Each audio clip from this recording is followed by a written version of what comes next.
Assalamualaikum warahmatullahi wabarakatuh. Saudaraku yang dirahmati Allah, bertemu lagi dengan kami dari channel Rizky Muhtadin. Saudaraku, kami informasikan bahwa ini adalah salah satu channel baru kami. Oleh karena itu kami meminta dukungan Anda agar Anda semuanya menekan subscribe, like, dan tanda lonceng pada channel ini. Terima kasih atas dukungannya, atas supportnya. Semoga semuanya baik-baik saja.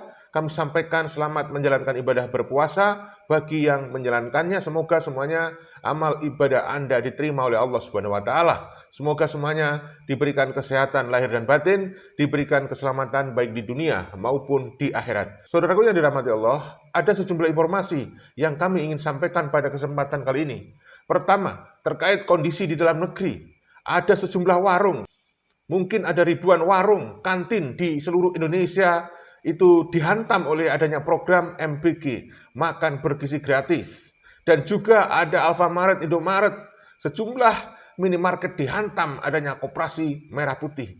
Dan ini menuai kritikan, kemudian menjadi bahan pergunjingan di berbagai platform media sosial. Sementara di luar negeri, Bapak Presiden Prabowo mendapatkan kritikan karena sudah masuk di BOP, Board of Peace. Banyak sekali tokoh, diantaranya ada 65 tokoh, dan sejumlah organisasi meminta Bapak Prabowo Subianto agar keluar dari BOP. Sementara itu, Bapak Presiden Prabowo berniat menjadi mediator untuk konflik Israel, Amerika Serikat, dan Iran. Ada sejumlah kabar yang saya lihat di berbagai platform media sosial. Kedutaan besar Iran sendiri menolak negosiasi.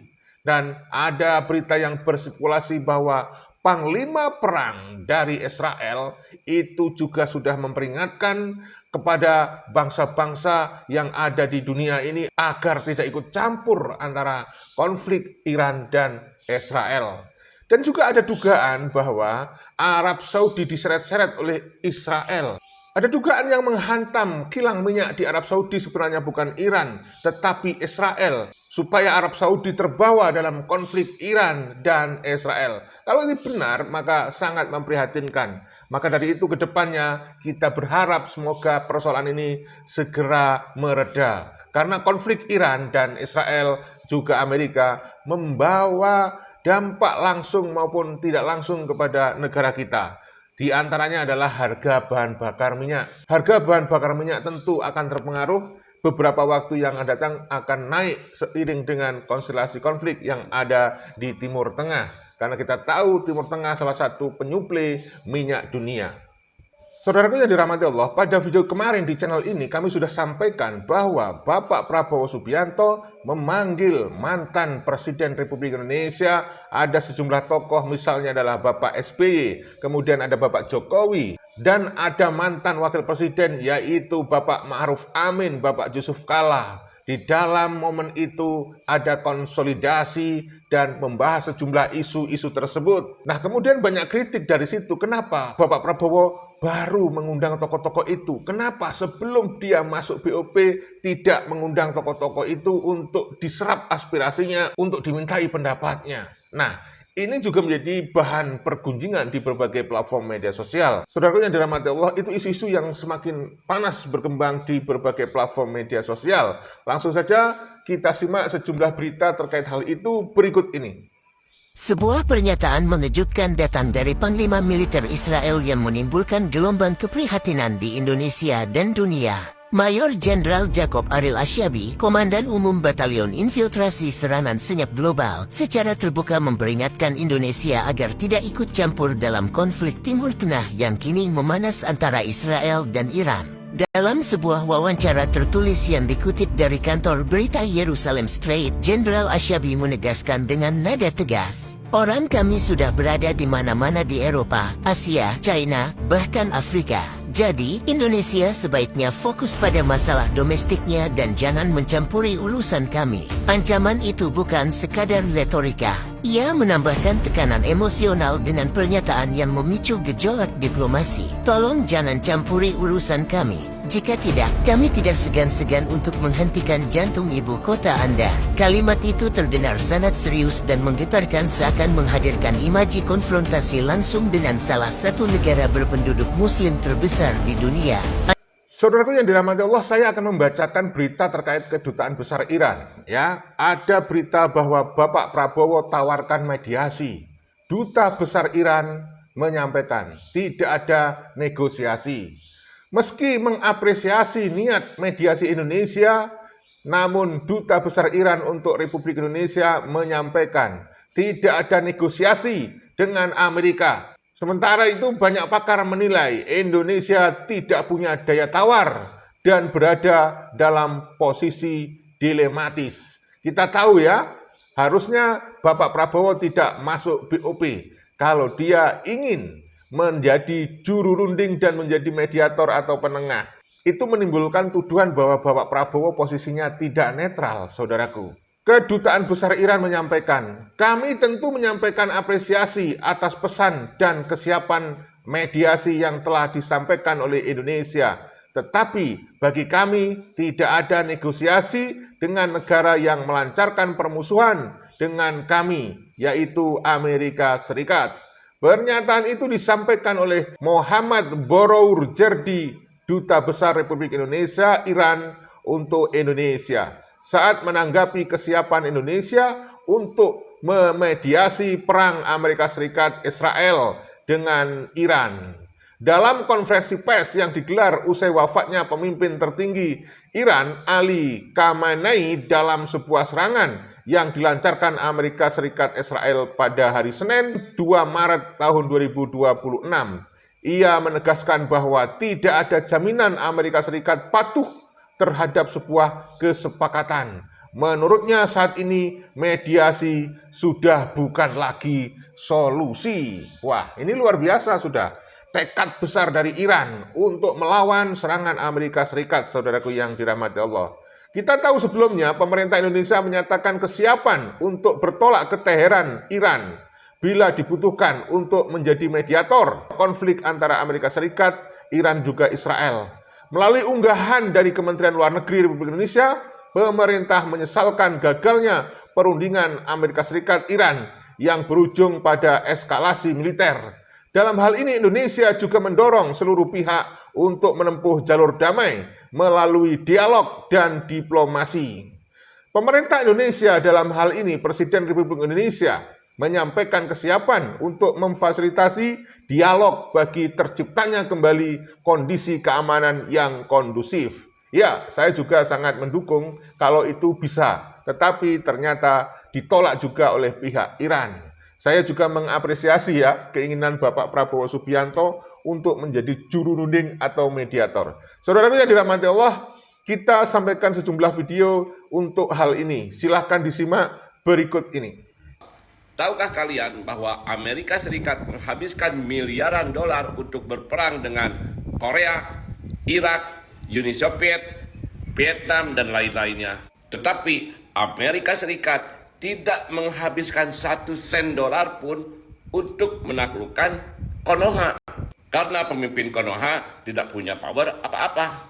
Malah dia lebih takut di Venezuela kan atau di Nepal kan.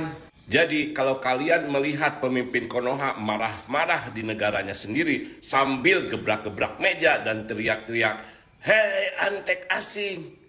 Jangan lupa bahwa di luar dia hanya sebagai pemegang map. Disuruh beli rokok sama Trump ke warung sebelah pun pemimpin Konoha pasti mau. Inilah yang seharusnya dilakukan oleh seorang pemimpin besar. Beijing mengumumkan jika Amerika dan Israel menyerang Iran, maka Cina akan segera menghentikan semua ekspor logam ke Amerika Serikat. Ini sebuah langkah yang dapat melumpuhkan industri militer Amerika Serikat dalam waktu 48 jam. Pernyataan seperti ini mustahil keluar dari Presiden Konoha. Palingan Presiden Konoha akan bilang begini, kalau AS dan Israel menyerang Iran, maka Konoha akan segera mengekspor MBG ke Amerika Serikat. Saya yakin Trump akan segera menghentikan serangannya daripada keracunan, toh. Saudaraku yang dirahmati Allah, kami ingatkan kembali untuk mendukung channel ini dengan cara menekan subscribe, like, dan tanda lonceng. Terima kasih dukungannya, supportnya. Ya, semoga semuanya baik-baik saja. Kita lanjutkan informasinya berikut ini. Ada orang nanya sama gue, gimana kalau seandainya serangan Israel dan Amerika itu datang ke Indonesia? Ini versi jawaban gue ya. Yang jelas, kalau sampai ini terjadi, kekuatan politik dan kekuatan militer langsung lumpuh. Apalagi kalau sampai presidennya meninggal dunia. Ini sangat berbeda dengan apa yang terjadi di Iran saat ini. Walaupun Israel dan Amerika Serikat melakukan serangan secara terorganisir dan sistematis ke beberapa wilayah Iran dan menyebabkan Al-Khomeini meninggal dunia, tidak membuat rezim jatuh dan tidak membuat militer Iran lumpuh.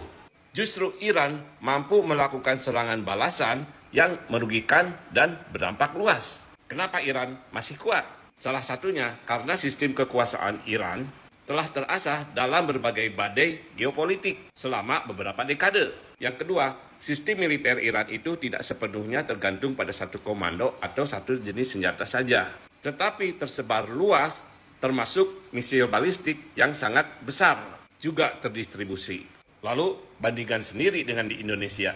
Prabowo sendiri pernah bilang, kalau Indonesia sampai perang, hanya bertahan cuma 3 hari saja. Pak Prabowo yang saya kasihi, saya sungguh senang dan bersyukur ketika Bapak mengatakan begini tentang rakyat Indonesia. Rakyat Indonesia sekarang tidak bodoh, mereka pinter-pinter. Nah, karena Bapak mengatakan rakyat Indonesia sudah pintar-pintar, saya yakin Bapak pun memahami bahwa salah satu ciri orang yang pintar adalah dia bisa membuat analisis, mengambil kesimpulan, dan juga mengajukan kritik tentang apa yang dilihat dan dialaminya.